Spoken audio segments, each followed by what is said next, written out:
What's up everybody, Benoit here. Welcome to the Tactical Fellowship.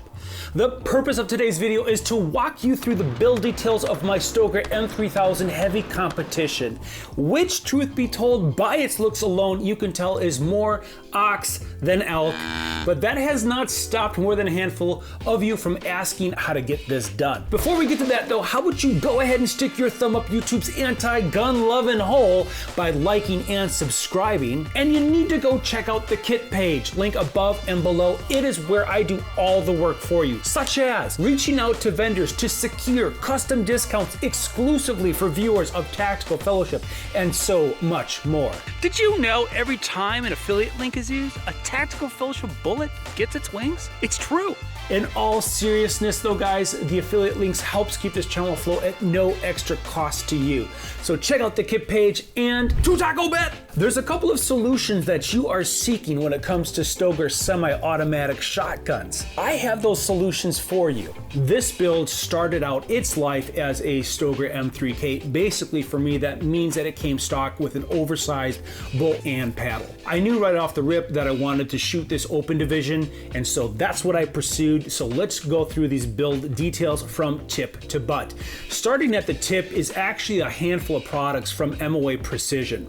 And what you're looking at here is a end cap plus 8 extension tube, a magazine clamp, adapter nut, and on the inside of the tube we have a red aluminum follower. Two things of worthy note with this bundle that I just mentioned. Theme number one is the magazine clamp. It really decreases the stress on the aluminum coupler and the tube threading, especially if you're loading up this tube with that full +8. That ends up being a heavy tube with a lot of heavy ammo. And the magazine clamp is going to help decrease that tension that otherwise would just be placed solely on that junction point. The second thing is this. Typically you'll want to do an aluminum follower when adding extensions, so the follower, especially if it's plastic, doesn't get hung up on any internal ledges within the tube. MOA Precision's really been my go-to for all these parts. They've been good to me, they'll be good to you. They've got multiple lengths, colors, and they make them for all the brands that you probably have a semi-automatic shotgun for. Matter of fact, I was able to work out a killer deluxe deal on this combo package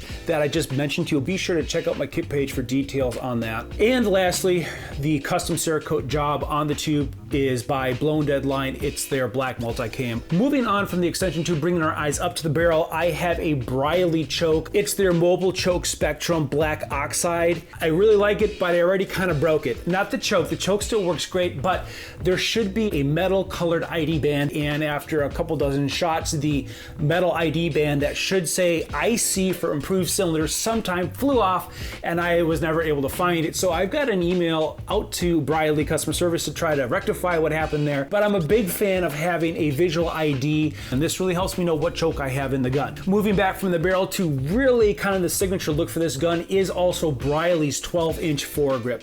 Briley makes two foregrips for the Stoeger. They make a 12-inch and a 16-inch. I chose the 12-inch because I wanted access to the adapter nuts for ease of removal for the extension tube, and quite frankly, I am not putting my hand so far out on my Stoeger that the 16-inch really made a lot of sense. Some of the benefits of this foregrip is that you're able to get higher purchase on the grip, which leads to better control.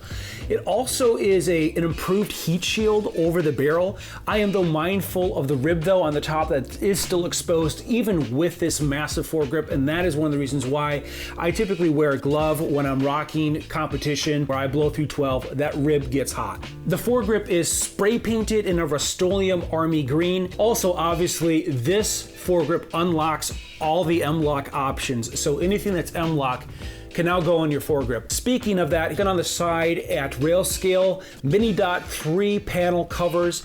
I like these because it helps create a more pronounced ledge. I also added a QD M-LOK sling attachment point on the left side. But when it comes to your stage saver, you need to consider that with an M-LOK foregrip, what you had been using previously won't work. So I'm using Briley's stage saver here, which is a standard stage saver, but you have to buy the M-LOK adapter, of which then you attach to the rail and then the stage saver. One of the things I had to work out with the stage saver is that it's actually in line with the port, and so it is also in line with the recoil impulse. I had a situation where when shooting powerful rounds through the gun, the stage saver shell would inch its way back with the recoil. Murphy's Law accident where in a stage, the shell came back and an ejecting shell caught the lip of the one that had gone back and just, there you go. How does that happen? I don't know, but it happened to me and it was terrible. So anyways, I added a little bit of skate tape to the inside of that, and that has actually been the fix for me. A little bit of grit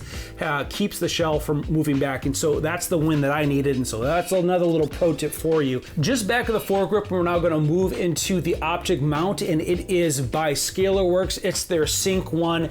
This is the only part on this gun that feels more like an elk and not so much an ox. The Sync is just the sexiest mount that you can hope to put on your Stoeger. It's sleek, it's slim, it's machined perfectly. The Sync 1 is for the Benelli, but the Benelli version works perfectly on the Stoeger. And then I also bought my Sync 1 with the RMR footprint because I wanted to put a Hollow Sun 507 CX2 on this, and the 507 CX2 shares the same footprint as an RMR, so that's why I went with what I did. Speaking of the red dot, 1,300 rounds later, it has not fallen off, it's never not turned on, and it's never turned off when it wasn't supposed to. Flipping the gun over, I've got a side saddle on this. This is a 7-banger from STAC. This is a shot card, and I like shot cards because you can just rip them off and throw a new one on.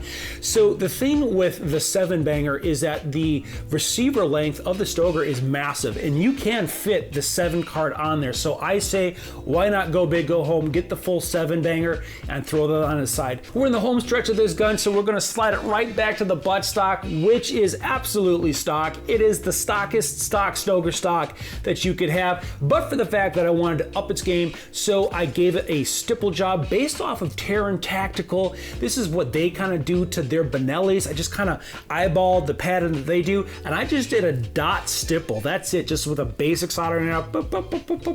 It turned out perfectly for me, and so you could do this if you wanted to. It will just take some patience and a little bit of attention to detail. I ended up spray painted a Rust-Oleum deep forest green, and it's really just kind of worn in over the time, and it has the nicks and bumps of a gun that's used. And that's the final detail for this build. Getting this Stoeger M3000 to the place where it is has actually been a pretty fun journey for me. From its budget-friendly price point to the similarities it shares with its Benelli big brother. From its decently cut factory loading port to the complete lack of buttstock options. I've got no regrets going with the Stoeger as my competition gun, and I don't think you will either. I hope this has been helpful to you. Be sure to check out the kit page for all your next steps. And as always, ride fast, shoot straight, get off the couch and into some tactical fellowship, and we'll see you next time.